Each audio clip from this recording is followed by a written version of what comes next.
Marcus Cohen sat in the beige vinyl chair by his window, watching the same landscaping crew trim the same hedges they had trimmed last week. At 93 years old, he had learned to find patterns in the smallest things. The way the morning light hit the glass. The rhythm of footsteps in the hallway outside, room 217. The precise time each day when the medication cart squeaked past his door. But today felt different. Today, his granddaughter Emma was coming to visit, and he had something to tell her. Something he had never told anyone in 79 years. Emma pushed through the heavy glass doors of Sunset Manor nursing home, carrying a small bag of her grandfather's favorite chocolate chip cookies from the bakery downtown. She had been visiting every Tuesday for 3 years now, ever since Grandpa Marcus had moved here after his fall. The routine was always the same. He would be sitting by the window, she would pull up the other chair, and they would talk about everything except the numbers tattooed on his left forearm. She found him in his usual spot, but something was wrong. His hands were shaking more than usual, and his eyes had that distant look she recognized from the bad days. The days when the past seemed more real than the present. "Grandpa, I brought your favorites," she said, settling into the chair beside him. Marcus turned slowly, as if coming back from somewhere very far away. "Emma, my dear girl, you came." "Of course I came. It's Tuesday." She reached over and took his hand, feeling the familiar raised skin where the numbers had been burned into his flesh all those decades ago. 174892. Marcus looked down at their joined hands and made a decision that surprised even him. "Emma, I need to tell you something. About this place. About what happens here when nobody is watching." She had never heard that tone in his voice before. Not even when he had finally, reluctantly, shared fragments of his story about the camps. This was different. This was immediate fear. "What do you mean, Grandpa?" Marcus glanced toward the door, then back to her. "I survived Auschwitz, Emma. I survived because I learned to stay invisible, to keep my head down, to never complain, never ask for help, never draw attention to myself. Those skills kept me alive for 3 years in hell." Emma nodded. She knew this much of his story, though he had never spoken about it in detail. "But here," Marcus continued, his voice dropping to barely above a whisper, "here I am, forgetting how to stay invisible. And I am starting to remember what it feels like to be completely powerless again." The words hung in the air between them like smoke. Emma felt something cold settle in her stomach. "What are you talking about?" Marcus was quiet for a long moment, watching a nurse walk past his open door. When her footsteps faded, he began to speak in the careful, measured way of someone who has spent a lifetime choosing his words with precision. 3 weeks ago, they moved a new resident into room 215. His name is Arthur Brennan. 87 years old, early-stage dementia, family visits once a month if he is lucky. Marcus paused, his fingers working against each other in a nervous gesture Emma had never seen before. Arthur was a kind man. He shared his newspapers with anyone who wanted them. He always said good morning to the cleaning staff. He remembered everyone's names, even on the days when he forgot his own daughter's face. Emma waited, sensing there was more. Last Tuesday, Arthur complained about his dinner, said the meat was cold and asked if someone could warm it up for him. Nothing dramatic.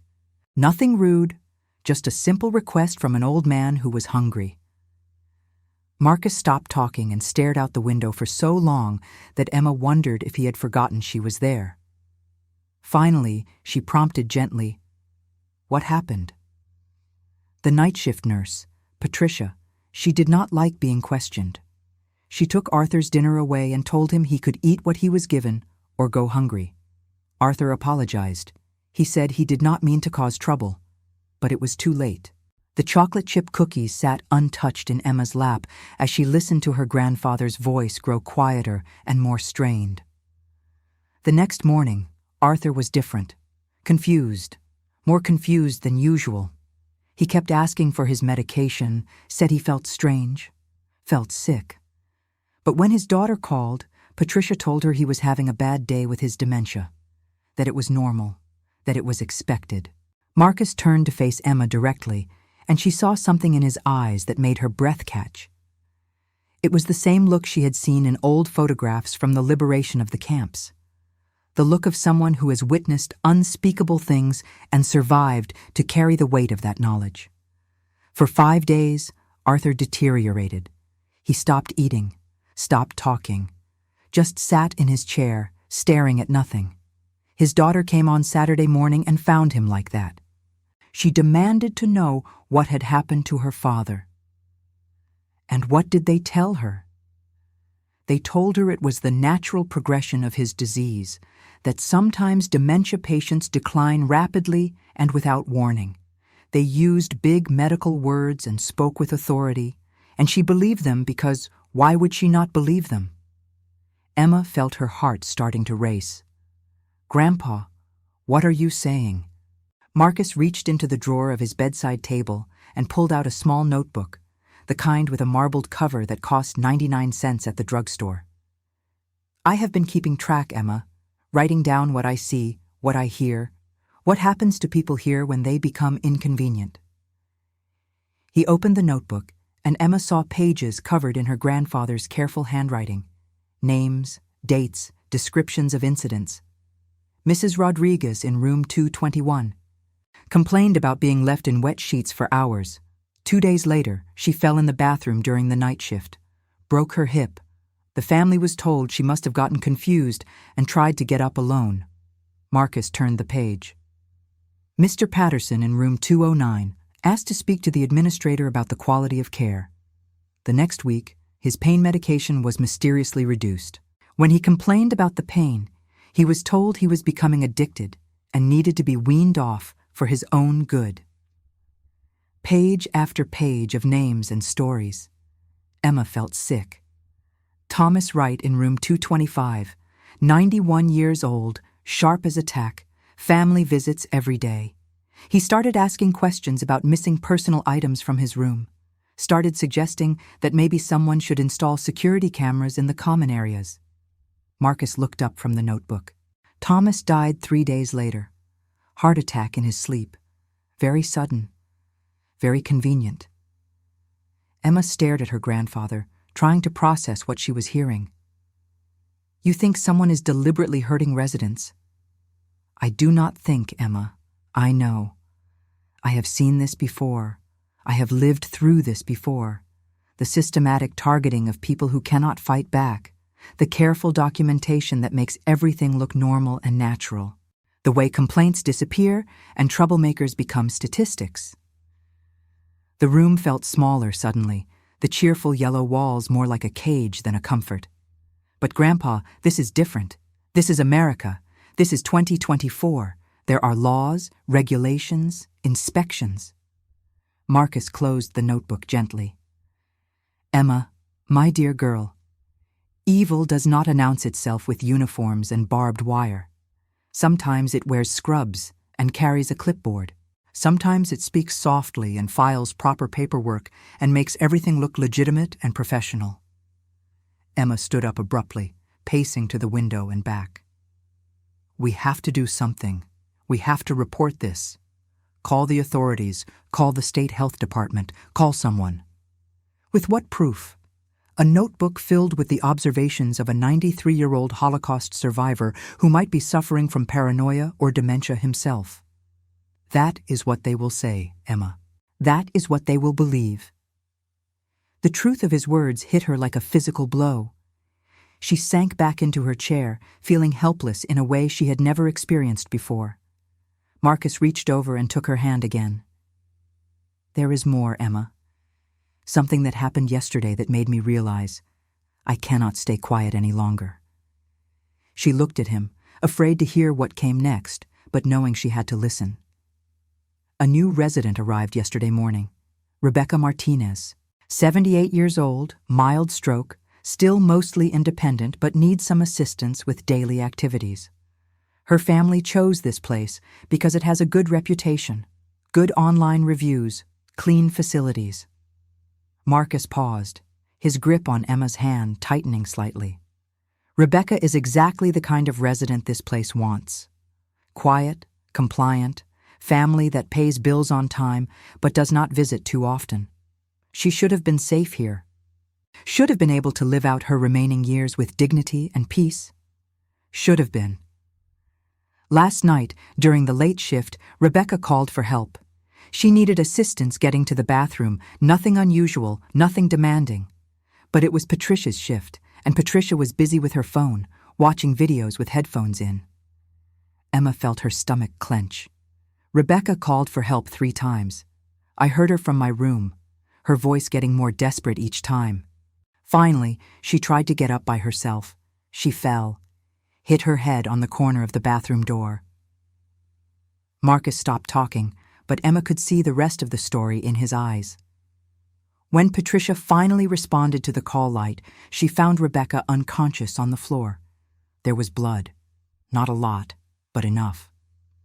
Patricia cleaned it up, filed an incident report that said Rebecca had fallen due to confusion and disorientation, and called Rebecca's family to inform them of the accident. Is she okay? She is alive. She has a concussion and 12 stitches. Her family was told that falls are common in elderly residents and that Rebecca must have been confused about her abilities. They accepted this explanation because they trust this place, because they trust the system. Emma felt tears starting to form, but they were not tears of sadness. They were tears of rage. Marcus continued, his voice steady but his hands still shaking. I lay in my bed last night, listening to Rebecca cry softly in the room next to mine, and I realized something that terrified me more than anything I experienced in the camps. He looked directly at Emma, his eyes clear and focused despite his age. In Auschwitz, I knew I was in hell. I knew my captors were evil. I knew that every day I survived was a victory against people who wanted me dead.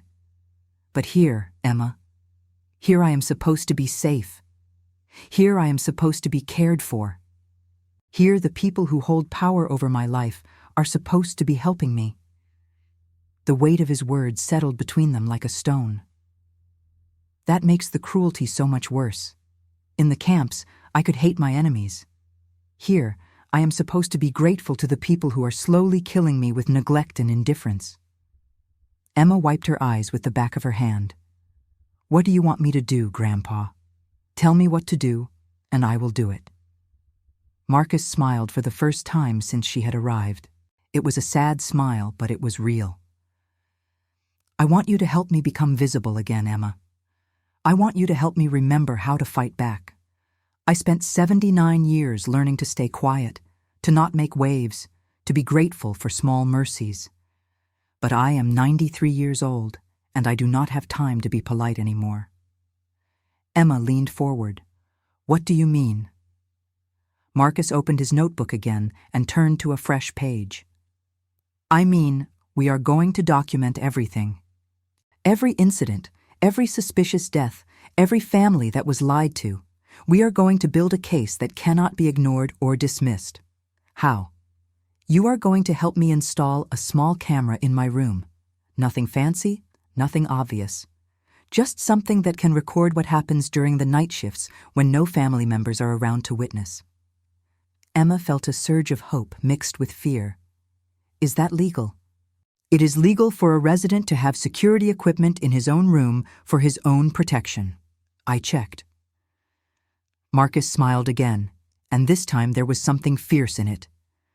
I may be old, Emma, but I am not stupid, and I am not helpless. Over the next 2 hours, Marcus shared more stories from his notebook. Each one more disturbing than the last. A pattern of systematic abuse disguised as standard care. Residents who complained or caused trouble were subjected to subtle but devastating retaliation. Medication errors that were never quite accidents. Falls that happened at convenient times. Deaths that occurred just before family members started asking difficult questions. The worst part, Marcus said as Emma prepared to leave, is that most of the staff here are good people. They became nurses and aides because they wanted to help. But they work in a system that rewards efficiency over compassion. that prioritizes profits over people. And the few who are genuinely cruel have learned to hide their cruelty behind medical terminology and bureaucratic procedures. Emma stood up, her mind racing with plans and possibilities. I am going to help you, Grandpa. We are going to expose this place and make sure it never happens to anyone else. Marcus nodded, but his expression was somber. Emma, you need to understand something. Once we start this, there will be no going back. They will try to discredit me. They will say I am senile, paranoid, that I am confusing this place with my memories of the camps. They will try to have me declared incompetent and moved to a psychiatric facility. I will not let that happen. You may not have a choice. That is how these systems protect themselves. They destroy the credibility of anyone who threatens to expose them. Emma felt a chill, but her resolve did not waver. Then we better make sure we have undeniable proof before they realize what we are doing. Marcus reached out and squeezed her hand one more time. I need you to know something, Emma. I am not doing this because I want revenge. I am doing this because I cannot die knowing that I stayed silent while other people suffered. I survived Auschwitz for a reason. Maybe this is that reason. As Emma drove home that evening, her grandfather's words echoed in her mind. She thought about all the times she had visited and noticed nothing unusual. All the times she had chatted pleasantly with the staff and assumed that everything was fine because everything looked fine on the surface. She thought about the other families who visited their loved ones here, trusting that they were in good hands, paying thousands of dollars a month for care that was supposed to provide comfort and dignity in the final years of life. That night, Emma could not sleep. She kept thinking about Rebecca Martinez, crying softly in room 216, about Arthur Brennan, whose crime was asking for warm food, about Thomas Wright, who died 3 days after suggesting security cameras. She thought about her grandfather, who had survived one of history's greatest evils, only to find himself trapped in a different kind of hell 79 years later. A hell that was legal, regulated, and socially acceptable. A hell that generated profit and maintained plausible deniability. The next morning, Emma called in sick to work and drove to an electronics store. She purchased a small, wireless camera designed for home security, something that could record continuously and upload footage to a cloud server, something that would be almost invisible when properly positioned. She also stopped at the library and spent 3 hours researching elder abuse laws, whistleblower protections, and the regulatory framework that governed nursing homes. She learned about complaint processes, investigation procedures, and the bureaucratic maze that families had to navigate when they suspected mistreatment. What she discovered made her angry and heartbroken in equal measure. The system was designed to protect facilities, not residents. Complaints were often dismissed as family member overreactions or resident confusion. Investigations were announced in advance, giving facilities time to prepare and present their best face. Penalties were usually financial and rarely severe enough to force significant changes in behavior. But she also learned that there were journalists, advocates, and attorneys who specialized in exposing elder abuse. People who had dedicated their careers to fighting for the most vulnerable members of society. Emma spent the afternoon making phone calls and sending emails. She reached out to investigative reporters, elder rights organizations, and law firms that handled nursing home abuse cases. She did not mention specifics yet, but she wanted to build a network of resources for when they were ready to go public. That evening, she returned to Sunset Manor with the camera hidden in her purse and a plan forming in her mind. Marcus was waiting for her, dressed in his best shirt and sitting up straighter than she had seen him in months. You look different, Grandpa. I feel different. For the first time in 3 years, I feel like I have a purpose again. He gestured toward the window. I have been watching the staff today, really watching, seeing things I had trained myself to ignore. Emma pulled her chair close to his bed and spoke quietly. I brought the camera, and I have been researching our options for when we have enough evidence. Marcus nodded approvingly. Good. But Emma, we need to be very careful about how we do this. If they discover what we are doing too early, they will find ways to neutralize the evidence and silence us. They spent the next hour planning their strategy. The camera would be positioned to capture the area around Marcus's bed and the doorway to his room. It would record everything that happened during the night shifts when most of the questionable incidents seemed to occur. Emma would also start visiting at random times, not just on Tuesdays. She would come during shift changes, during meal times, during the late evening hours when families were usually absent. "There is something else," Marcus said, as they prepared to install the camera. "I want you to start talking to other families, not in an obvious way, but casually. Find out if they have noticed anything unusual about their loved one's care. Find out if anyone else has concerns they have been afraid to voice." Emma positioned the tiny camera behind a framed photograph on Marcus's dresser, angling it to capture as much of the room as possible while remaining virtually invisible. "How will you access the recordings?" Marcus asked. "It uploads everything to a secure server." "I can review the footage from my computer at home. If we capture anything significant, we will have permanent proof that cannot be destroyed or altered." As Emma prepared to leave that night, Marcus caught her arm gently. "Emma, I need you to promise me something. If something happens to me during this process, if I have an accident or a sudden decline in health, I want you to know that it was not natural. I want you to demand an autopsy. I want you to keep fighting even if I cannot." The words sent a chill through Emma's body, but she nodded. "Nothing is going to happen to you, Grandpa." "Maybe not, but I have learned that hope for the best and prepare for the worst is more than just a saying. It is a survival strategy." Over the next 2 weeks, the camera captured hours of footage showing the routine operations of the nursing home during night shifts. Most of what it recorded was mundane: nurses making rounds, checking on residents, dispensing medications, completing paperwork. But there were also disturbing patterns. Residents who called for help were often ignored for extended periods. Staff members frequently entered rooms without knocking or announcing themselves. Personal belongings were handled carelessly or moved without permission. And then, on a Thursday night during the 3rd week of recording, the camera captured something that made Emma's blood run cold. Patricia, the night shift nurse Marcus had mentioned, entered his room at 2:17 in the morning. She stood over his sleeping form for several minutes, just watching him. Then she opened his bedside drawer and removed his notebook. Emma watched in horror as Patricia flipped through the pages, reading Marcus's careful documentation of incidents and suspicious deaths. Her expression grew darker with each page she read. Patricia photographed several pages with her phone, then replaced the notebook in the drawer. But before leaving the room, she did something that made Emma's heart stop. She adjusted Marcus's oxygen concentrator, changing the flow rate from its prescribed setting to a much lower level. Marcus stirred in his sleep but did not wake up. Patricia watched him for another few minutes, then left the room as quietly as she had entered. Emma was on the phone with her grandfather before 6 in the morning. "Grandpa, you need to listen to me very carefully. Do not eat or drink anything the staff gives you today. Do not take any medications until I get there. And whatever you do, do not let anyone know that you suspect anything is wrong." "Emma, what happened?" "They know about the notebook. Patricia read it last night while you were sleeping, and she tampered with your oxygen machine."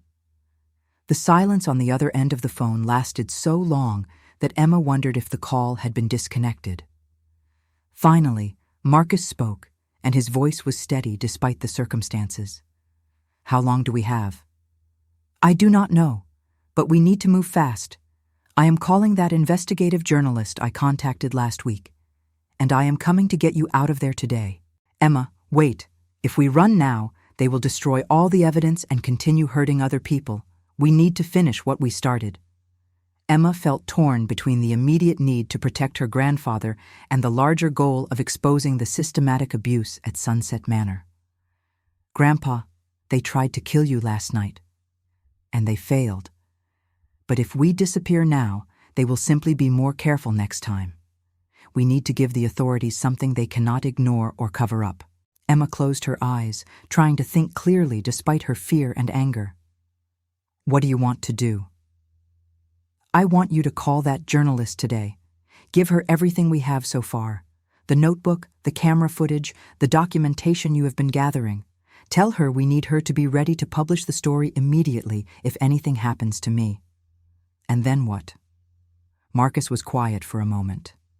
And then we wait. We act normal. We pretend we do not know anything, and we document whatever they try to do next. Because, Emma, they are going to try again, and when they do, we are going to be ready for them. That afternoon, Emma met with investigative journalist Sarah Chen at a coffee shop downtown. Sarah specialized in healthcare fraud and elder abuse cases, and she had been following Emma's story with growing interest. Emma handed over copies of Marcus's notebook, selected clips from the camera footage, and her own research into Sunset Manor's ownership, regulatory history, and financial records. Sarah reviewed the materials with the practiced eye of someone who had seen too many similar cases. This is substantial evidence of systematic abuse and neglect.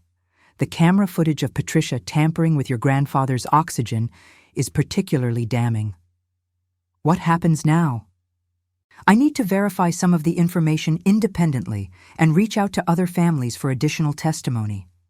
But Emma, you need to understand that once this story breaks, there will be intense scrutiny of your grandfather's mental competency.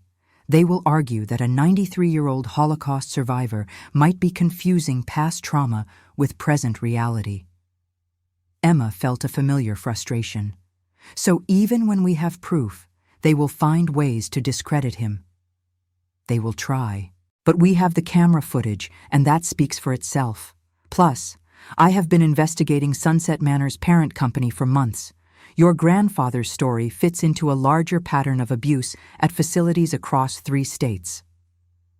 Sarah leaned forward, her expression serious. Emma, I need you to know that this is dangerous. If they realize we are building a case against them, they might escalate their efforts to silence your grandfather. Are you prepared for that? Emma thought about Marcus's words from the previous day, about how he had survived Auschwitz only to find himself trapped in a different kind of hell 79 years later.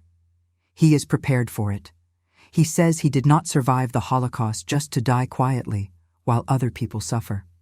Sarah nodded with understanding. I have interviewed a lot of elderly abuse victims over the years. The survivors of historical traumas often have a unique perspective on injustice. They recognize patterns that other people miss. How long before you can publish the story? Give me 1 week to corroborate the details and reach out to additional sources. But Emma, I want you to move your grandfather out of that facility immediately. We can investigate from the outside, but I do not want him in danger while we build the case. Emma shook her head. He will not leave. He says if he disappears now, they will just be more careful about covering their tracks. He wants to stay and document whatever they try to do next. Sarah looked troubled. That is incredibly brave and incredibly risky. I know, but I think he is right. If we want to stop this from happening to other people, we need to catch them in the act with undeniable proof. That evening, Emma returned to Sunset Manor for what she hoped would be one of the last times. She found Marcus in the common room, playing chess with another resident and acting as if nothing had changed. But when they returned to his room, his demeanor shifted immediately. They searched my room today while I was at physical therapy, he said quietly. Very professionally, very carefully. Everything was put back exactly where it was, but I know. Emma felt her heart rate spike. Did they find the camera? No, but they found something else. Marcus opened his bedside drawer and showed Emma that his notebook was missing. They took it. We have copies of everything. I know. But Emma, this means they are preparing to make their move. They would not have risked taking the notebook unless they were planning something immediate. As if summoned by their conversation, Patricia appeared in the doorway. She knocked lightly on the doorframe and entered with a bright, professional smile. Good evening, Mr. Cohen. Time for your evening medications. Emma watched as Patricia approached with a small paper cup containing several pills. The routine was familiar, but something felt different. Patricia's movements seemed more deliberate, her smile more forced. Marcus looked at the pills, then at Patricia. "What are these for?" "The same medications you take every evening, Mr. Cohen. Your blood pressure medication, your vitamin supplements, and something to help you sleep." Emma moved closer, trying to see the pills more clearly. They looked different from the medications she had seen Marcus take during previous visits. "I think I would like to skip the sleep medication tonight," Marcus said calmly. "I have been sleeping well recently." Patricia's smile tightened slightly. "Mr. Cohen, these medications are prescribed by your doctor for your health and well-being. It is important that you take them as directed." "I understand, but I would prefer to skip the sleep aid tonight." The tension in the room was palpable. Emma could see Patricia calculating her options, trying to decide how hard to push. "Mr. Cohen, if you refuse your prescribed medications, I will have to document that in your chart and notify the doctor. It could affect your treatment plan." Marcus met her gaze steadily. "Then document it." Patricia's professional facade cracked for just a moment, revealing something cold and angry underneath, but she recovered quickly. "Of course, Mr. Cohen. I will make a note in your file." She turned to Emma with the same forced smile. "Visiting hours end at 8 o'clock. You will need to leave soon." After Patricia left, Emma and Marcus sat in silence for several minutes. Finally, Emma spoke. "What do you think was in those pills?" "I do not know, but I think we are about to find out what they do to residents who become too much trouble." Emma felt a wave of helplessness wash over her. "Grandpa, please, let me take you home with me tonight. We have enough evidence. Sarah can publish the story and we can let the authorities handle the rest." Marcus shook his head slowly. "Emma, if I leave now, Patricia will simply wait for the next resident who causes problems. Maybe it will be Rebecca next door. Maybe it will be the new man in room 212 who keeps asking about his missing watch. But it will be someone." He took her hand and squeezed it gently. "I have lived 93 years, my dear girl. Most of them have been good years, thanks to the love of people like you. But I cannot spend my final days knowing that I could have prevented other people's suffering and chose not to." Emma felt tears starting to form again. "I do not want to lose you." "You will not lose me, Emma. Even if something happens to my body, you will not lose me, because you will carry on this fight. You will make sure that what happened here never happens again." That night, Emma drove home with a heavy heart and a terrible sense of foreboding. She called Sarah Chen and updated her on the day's events. "Emma, your grandfather is in immediate danger. We need to contact the authorities tonight." "With what?" "Suspicion that someone might have tampered with his medication. A missing notebook that we cannot prove was stolen. The word of a 93-year-old man against a licensed healthcare facility." Sarah was quiet for a moment. "You are right. We need them to act, and we need to document it happening." That is what he wants to do. "Emma, I have to ask you this. Are you prepared for the possibility that your grandfather might not survive this?" The question hung in the air like a death sentence. Emma closed her eyes and thought about Marcus's words, about his determination to use his remaining time to protect other people, about his refusal to die quietly while injustice continued around him. "He survived Auschwitz," she said finally. "If anyone can survive this, it is him. And if he does not..." Emma felt something fierce and determined crystallize in her chest. "Then I will make sure his death means something. I will make sure the world knows what happened to him and why." The next morning, Emma arrived at Sunset Manor earlier than usual. She wanted to check on Marcus and make sure he had survived the night without incident. She found him in his room, sitting by the window as always, but looking pale and weak. "Grandpa, are you okay?" Marcus turned toward her slowly, and Emma could see that something was wrong. His movements were sluggish, his eyes unfocused. "I am tired, Emma, more tired than I have been in years." Emma felt panic rising in her chest. "What happened? Did you take the medication last night?" "No, but they brought me breakfast this morning. Orange juice, toast, scrambled eggs. I was hungry, so I ate." Emma's heart sank. "How do you feel?" "Dizzy, nauseous, like my thoughts are moving through molasses." Marcus managed a weak smile. "But I am still here, Emma. I am still fighting." Emma pulled out her phone and started recording. "Grandpa, I want you to describe exactly how you feel, for the record." Marcus looked directly into the camera, and despite his obvious discomfort, his voice was clear and strong. "My name is Marcus Cohen. I am 93 years old. I am a resident of Sunset Manor Nursing Home in room 217. This morning I was given breakfast that I believe was tampered with. I am experiencing symptoms that are consistent with drug poisoning. If something happens to me, I want the world to know that it was not natural causes." He paused, gathering his strength. "I survived Auschwitz. I survived because I refused to give up hope, even in the darkest times. I am not giving up hope now. But I want my granddaughter Emma Cohen and journalist Sarah Chen to continue investigating this facility if I am not able to. There are other residents here who need protection. There are other families who deserve the truth." Emma stopped recording with tears streaming down her face. "Grandpa, we need to get you to a hospital. No, if I leave now, they will claim I had a reaction to my regular medications or that I was confused about what I ate. They will make it look like the natural progression of age-related decline." Marcus reached for Emma's hand. "But Emma, I need you to do something for me.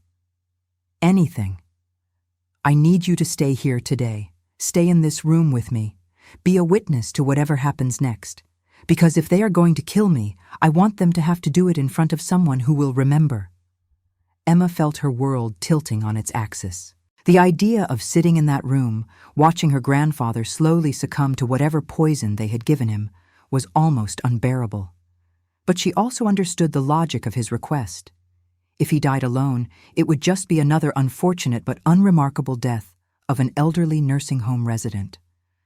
But if he died with a witness present, if Emma could document his final hours and the facility's response to his decline, it would become evidence of murder. "Okay, Grandpa, I will stay." Emma spent the next 6 hours watching Marcus grow progressively weaker. She documented everything: his symptoms, the times when staff members checked on him, their responses to his obvious distress. At 11:30 in the morning, Patricia entered the room to check Marcus's vital signs. Emma watched carefully as the nurse took his blood pressure and pulse. "How is he doing?" Emma asked. Patricia's expression was professionally neutral. "His vital signs are stable. Sometimes elderly residents have difficult days. It is not uncommon." "He says he feels like he was poisoned." Patricia's eyes flickered toward Emma for just a moment. "Mr. Cohen has been experiencing some confusion lately. It is possible he is having difficulty distinguishing between his current situation and memories from his past." The casual dismissal of Marcus's symptoms was chilling in its calculation. Patricia was already building the narrative that would explain away his death. At 2:15 in the afternoon, Marcus's condition took a dramatic turn for the worse. His breathing became labored, his skin grew clammy, and he began losing consciousness intermittently. Emma called for help, and Patricia returned with another nurse and the facility's on-call doctor. Emma recorded everything as the medical team went through the motions of examining Marcus. She watched them exchange meaningful glances, saw them communicate in the kind of professional shorthand that excluded family members from understanding. "We think Mr. Cohen may be experiencing a cardiac episode," the doctor finally announced. "We are going to make him as comfortable as possible." Emma felt a surge of rage. "Are you not going to take him to the hospital?" At his age, and given his overall condition, aggressive medical intervention might cause more suffering than benefit. We think the most compassionate approach is to focus on his comfort. Emma realized with crystal clarity that they were preparing to let her grandfather die. They had poisoned him, and now they were going to stand by and watch him succumb while presenting it as a natural death. "I want him taken to the hospital immediately," Emma said firmly. The doctor looked uncomfortable. "Ms. Cohen, your grandfather has a DNR order on file. He has specifically requested that no extraordinary measures be taken to prolong his life." Emma felt the ground shifting beneath her feet. He never signed a DNR order. Patricia stepped forward with a clipboard.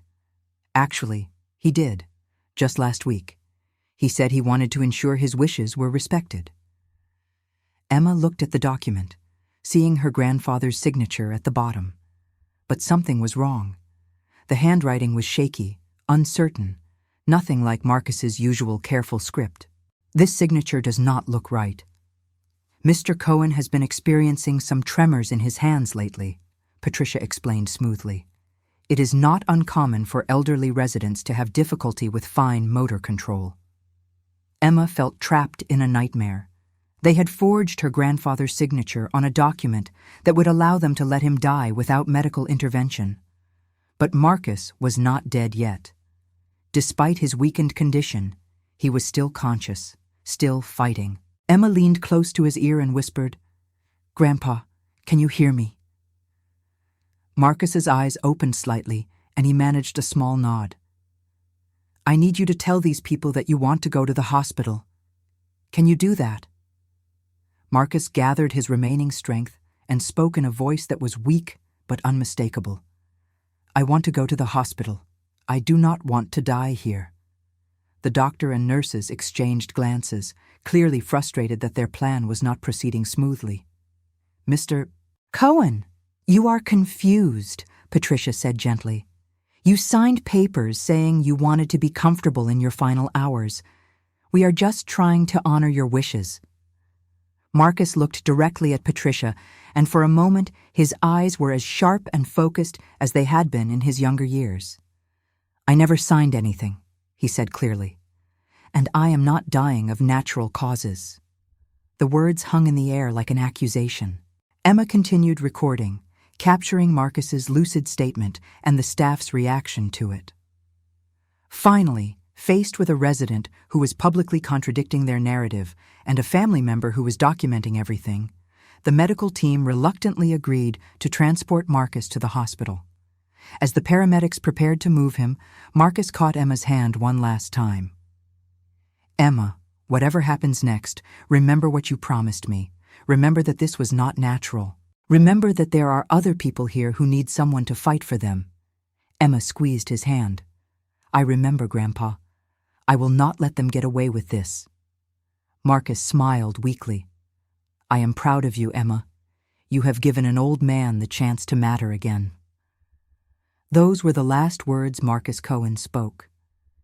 He died in the hospital 3 hours later, despite the efforts of the emergency room team to save him. The official cause of death was listed as cardiac arrest secondary to medication toxicity, though the specific medication was never identified. Emma sat in the hospital waiting room, holding her grandfather's personal effects and trying to process the magnitude of what had just happened. Marcus was gone, but his fight was not over. Sarah Chen arrived at the hospital within an hour of receiving Emma's call. She found Emma staring at the wall, still in shock from the day's events. "Emma, I am so sorry about your grandfather." Emma looked up with eyes that were dry but fierce. He knew this might happen, he was prepared for it, and he made sure we would have everything we need to expose them. Sarah sat down beside her. "Tell me what happened."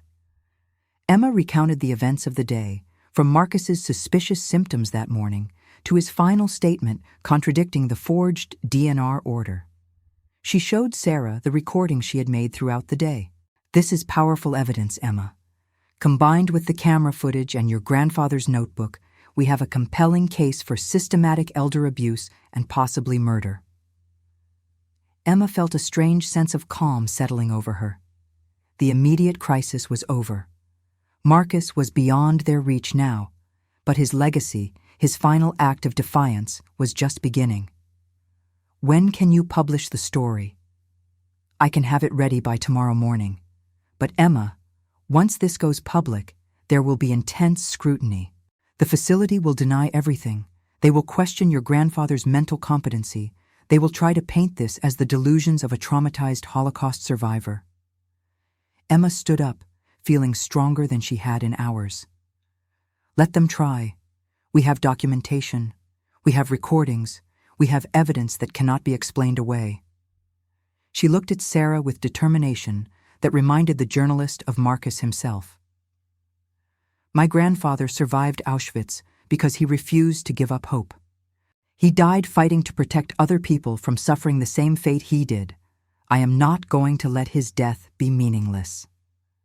The story broke the next morning with a headline that sent shockwaves through the healthcare industry. "Holocaust survivor dies exposing systematic elder abuse at nursing home." Sarah's article detailed Marcus's final weeks, his careful documentation of abuse, the camera footage showing staff tampering with his medical equipment, and his dying declaration that he had been poisoned. Within hours, the story was picked up by national news outlets. Sunset Manor was flooded with calls from reporters, investigators, and outraged family members. The state health department launched an immediate investigation. The FBI opened a criminal inquiry into potential healthcare fraud and elder abuse. The facility's parent company saw its stock price plummet as investors fled. But for Emma, the most meaningful response came from other families who had lost loved ones at similar facilities. Phone calls and emails poured in from people who had suspected something was wrong but had been afraid to speak up. Rebecca Martinez's daughter called to say that her mother had been having nightmares and had mentioned an old man in the next room who had tried to help her. Arthur Brennan's family reached out to share their suspicions about the circumstances of his rapid decline. Emma realized that Marcus had been right. His individual act of courage had given other people permission to tell their own stories, to demand their own answers. 3 weeks after Marcus's death, Patricia and 2 other staff members were arrested on charges of elder abuse, medication tampering, and involuntary manslaughter. The facility administrator was charged with conspiracy and healthcare fraud. Sunset Manor was shut down pending a complete investigation. The 120 residents were relocated to other facilities, with their families now armed with knowledge about what to watch for and questions to ask. Emma used her grandfather's life insurance money to establish the Marcus Cohen Foundation for Elder Rights. The organization provides resources for families to monitor their loved ones' care and advocates for stronger protections for nursing home residents. But perhaps most importantly, Emma made sure that Marcus's story became part of the historical record. She donated his notebook, the camera footage, and all the documentation from their investigation to the United States Holocaust Memorial Museum. The museum created an exhibit about the connections between historical persecution and contemporary elder abuse, using Marcus's story to illustrate how the same patterns of systematic dehumanization can emerge in different contexts. Emma spoke at the exhibit's opening, addressing an audience that included Holocaust survivors, elder rights advocates, and healthcare professionals. "My grandfather used to say that evil does not always announce itself with uniforms and barbed wire," she told the crowd. "Sometimes it wears scrubs and carries a clipboard. Sometimes it speaks softly and files proper paperwork and makes everything look legitimate and professional." She paused, looking out at the faces in the audience. Marcus Cohen survived Auschwitz, but he died fighting a different kind of evil. An evil that targets the most vulnerable members of our society and hides behind the appearance of respectability and care. Emma's voice grew stronger as she continued. "He spent his final weeks teaching me that staying silent in the face of injustice is not an option, that bearing witness is not enough if we do not also act on what we witness, that sometimes the most important thing we can do is refuse to be invisible." The audience was silent, hanging on her every word. "My grandfather's death was not natural, but his legacy is very much alive. Every time someone speaks up about abuse, Every time someone demands better care for their loved ones, every time someone refuses to accept that cruelty is inevitable, Marcus Cohen's fight continues. Emma looked up at the photograph of her grandfather that was displayed prominently in the exhibit. It showed him as a young man, newly liberated from Auschwitz, thin but defiant, his eyes already looking toward the future he would build. He survived the Holocaust to live 79 years of freedom, love, and purpose. But in the end, he died the way he lived, fighting for justice, protecting others, and refusing to let evil triumph through silence. The exhibit became one of the museum's most visited displays. Thousands of people each year learned about Marcus Cohen's story and the ongoing fight against elder abuse. But for Emma, the most meaningful legacy was simpler and more personal. She kept her grandfather's chess set in her living room, and every Tuesday evening she would sit at the board and play a game against his memory. Sometimes she would win, sometimes she would lose. But she always remembered his most important lesson, that the game is never really over as long as someone is willing to keep playing. Marcus Cohen had survived Auschwitz. The nursing home had broken his body, but it had not broken his spirit. And through Emma's work, through the foundation that bore his name, through the lives that were saved because of his courage, his spirit lived on. In the end, that was how Marcus Cohen achieved his final victory. Not by surviving, but by ensuring that his death would prevent other people's suffering. Not by staying silent, but by teaching others to use their voices. He had lived through history's greatest evil and died fighting a smaller, but no less real injustice. And in doing both, he had shown that the human capacity for resistance, for hope, for protecting others, can survive even the darkest circumstances. That was Marcus Cohen's true legacy. Not the numbers tattooed on his arm, but the courage that lived in his heart. Not the evil he had endured, but the good he had chosen to do. And in nursing homes across the country, because of his final act of defiance, other elderly residents slept a little safer, knowing that someone had been willing to fight for them, that someone had refused to let them become invisible.